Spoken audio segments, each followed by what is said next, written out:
Gulf മേഖലയുടെ ആകാശം വീണ്ടും യുദ്ധക്കോളുകൾ ഉരുണ്ടുകൂടുന്നതായിട്ടാണ് വാർത്തകൾ വരുന്നത്.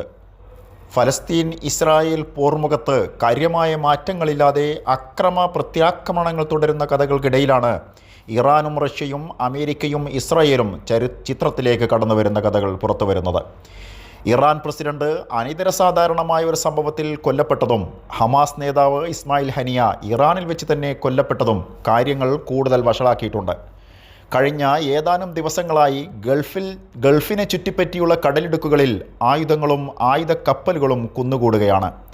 അമേരിക്ക ഒരു ഭാഗത്തും റഷ്യ മറുഭാഗത്തും ആയുധങ്ങൾ സ്വരൂപിച്ചു കൊണ്ടിരിക്കുന്നതായിട്ടാണ് കേട്ടുകേൾവി. അതേസമയം തന്നെ ഇറാനും ഹമാസും ലബനാനും നിരന്തരം സമ്പർക്കത്തിലാണ്.